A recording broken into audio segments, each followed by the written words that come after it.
છો તમે બધા? આઈ હોપ કે તમે બધા મજામાં હશો ને ફરી એક નવા બ્લોગમાં હું આવી ગઈ છું. અત્યારે હું જાઉં છું મારા કોચિંગ ક્લાસે અને આજે મારી બસ છે સાંજે. તો અત્યારે હું જાઉં છું જે 1-1.5 કિલોમીટર જેટલું છે મારા પીજીથી.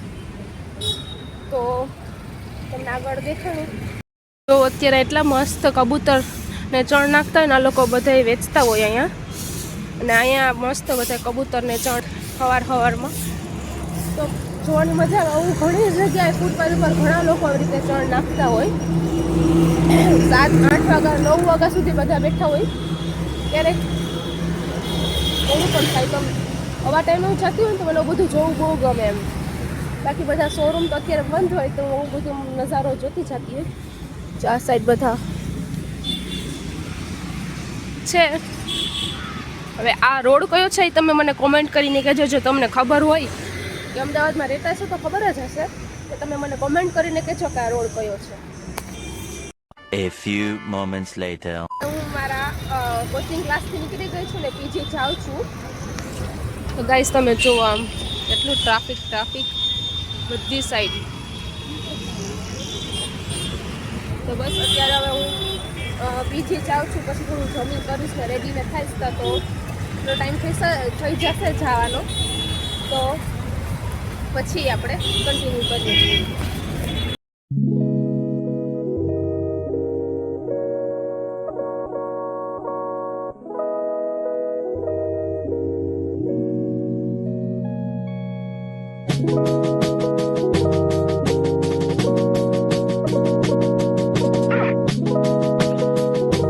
A few moments later. તો હું પછી ગઈ છું પોરબંદર અને મારા એક છે આગળ છે ફૂલ ઠંડી છે અત્યારે. અમદાવાદમાં ના બરાબર ઠંડી હતી કારણ કે હું બહાર નીકળતી ને તો The next day. Hello guys, happy Uttarayan. તો આજનો બીજો દિવસ થઈ ગયો છે. કાલે હું આવી ગઈ હતી પોરબંદર રાત્રે 1:30 વાગે. તો અત્યારે અમે લોકો અગાસીએ અત્યારે આવી ગયા છે 2:30 વાગ્યા. તો હજી પતંગ ચાલુ નથી કરી. પહેલાં થોડી અગાસીની સાફ સફાઈ કરી. પછી તમે જો આ લોકો પેલા લે છે ફિરકી અને પછી બનાવે છે પેલું. હાય કર દો. હાય બેટા. ગાઈઝ આ હે ને આ જ કામ કરતો હોય સ્નેપ. અને આનું નામ સ્નેપી કીડો છે. મારા ફોનમાં આનું નંબર છે ને સ્નેપી કીડો છે. હાય કરી દે ગાઈઝ. આ હાય નહીં કરે. આ હાય નહીં કરે. કર્યું જો ગાઈઝ કર્યું. ગાઈઝ આ છે ને દેવના માસીના 2 છોકરા છે. મોટો છે ને ડાયો છે અને નાનો છે ને ગાંડી પાતી નો. ગાઈઝ એવું છે. તો હવે બધા આવશે ત્યારે અમે પતંગ ચાલુ કરશું ઉડાડવાની. અત્યારે આમ આટલી બધી કઈ લાગતી નથી. અમે તમને દેખાતી હશે કે નહીં? હા એમ તો દેખાય છે થોડી. ઓલી કાપી જાય લાંબી. માનવ તું ઉતારીશ? તું પતંગ ઉડાડીશ? હા તને આવડે છે? દે ઉડાડીને દે હે ને તને. પછી તું પેચ લઈશ બધા હારે? આવી જ જાજો કે મેદાનમાં. ગાઈઝ એટલું મસ્ત બોલે ને તેટલું મસ્ત બોલે. કાય હાથમાં દોરો લીધો છે. ફુવા આવી ગયા છે. હાય ફુવા. ગાઈઝ હવે ફુવા આવ્યા છે 4-4:30. હવે જોઈએ બધા કેવા ચગે ઓલી તો ઉતરી ગયો. ગાઈઝ આ બાજુવાળાને બધાને એવું બોલે છે. ફુવા આવી ગયા એટલે બધા થોડા કોમમાં આવી ગયા છે.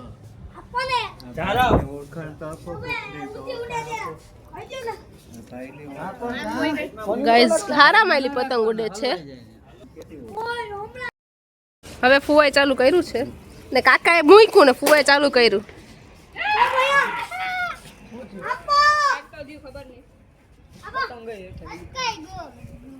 તાર ઉડાડવી તને કોઈ દે છે ઉડાડ?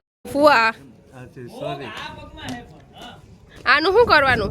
પતંગના કન્યા બાંધવા માટે આ શરીર પતંગમાં હોલ પડવા માટે આ શરીર જરૂરી છે. હા એટલે ફુવા છે ને 4 વાગે 4:30 આવ્યા પણ અમારા પતંગમાં કઈ કન્યા બાંધેલા નતા. એટલે ફુવાને ખબર જ હશે કે આ કઈ કામધા નથી, બધા કામ ચોર છે. એટલે ફુવા લઈને આવ્યા કે ગાઈઝ હવે ફુએ ચાલુ કરી દીધું છે.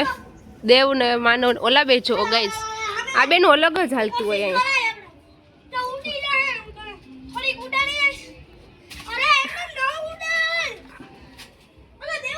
ગાઈઝ ફુવા મસ્ત ઉડાડે છે. કાકા કે ગયા છે. ગાઈઝ ફુવાએ બહુ સરસ કામ કર્યું છે. એક પતંગમાંથી 8-10 પતંગ ચટ કરી છે. ગાઈઝ બધા અહીંયા આ જો આ બધા ગચાગચીનું કામ જ કરે છે. કાકાએ બધાને નવું કામ શીખડાયું છે અને અહીંયા બધા બેઠા છે. કાકી ગાઈસ પરિયંટી આવ્યા છે એટલે અમે થોડું સારું લાગ્યું. બાકી તમે બધા એકલા હતા. કમલેશ સુવા પછી બધા આવ્યા ને એટલે અમને બાકી અમે બધા છોકરાઓ કાકા ને પપ્પા જ હતા તો એટલું બધું આમ એટલું બરાબર ન લાગ્યું પણ હવે બરાબર લાગે છે. The next day. તો મેં અને દેવે અત્યારે છે ને સ્ટ્રોબેરી લઈ આવ્યા હતા બહારથી. આટલી સ્ટ્રોબેરી છે જો. અને હા સવારે હું છે ને ચોકલેટ કમ્પાઉન્ડ લઈ આવેલી. તો હવે આજે અમે છે ને ચોકલેટ સ્ટ્રોબેરી બનાવવાના છીએ. તો મેં દેવે અત્યારે કટિંગ કરી લીધી છે ધોઈને. કટિંગ કરી લીધી હવે અમે ફ્રીઝરમાં રાખી દઈશું અને પછી રાત્રે બધા આવશે ને ત્યારે અમે એને ચોકલેટ સ્ટ્રોબેરી કરીને ખવડાવશું. તો એ કેમ કરીને ખવડાવશું અમે તમને ત્યારે રેસીપી આપશું. રેસીપીમાં કંઈ છે નહીં, ખાલી ચોકલેટ મેલ્ટ કરીને આની ઉપર કરવાની છે સ્પ્રેડ. તો દેવ મારો સપોર્ટ કરીશ ને?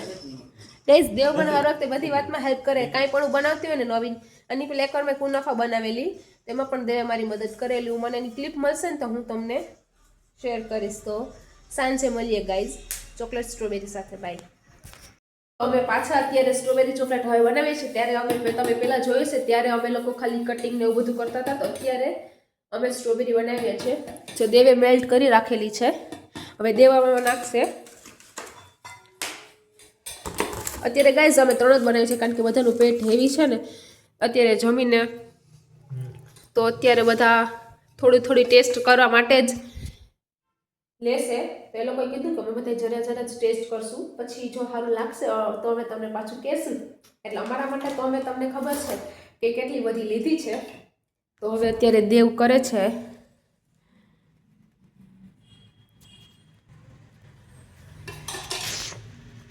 ગાઈઝ દેવ બધામાં મારી હેલ્પ કરે. મેં તો ખાલી અત્યારે એને બોક્સમાં રાખી દીધી અને ચોકલેટ એને કટ કરી દીધી. પછી હવે મેલ્ટ એની કરશે ને બધા નાખશે. હવે એટલી આ થઈ ગઈ છે ને આની ઉપર પાછું અમે થોડું હતી ચોકલેટ વધારે નાખશું અને આખું બોક્સ પેક કરશું. ગાઈઝ મસ્ત લાગશે. 5 minutes later. તો હવે છે ને દેવ બીજું લેયર કરે છે સ્ટ્રોબેરીનું અને હું નાખું છું કારણ કે થોડી સ્ટ્રોબેરી જામ થાય પહેલાં અમે કામ કરી લઈએ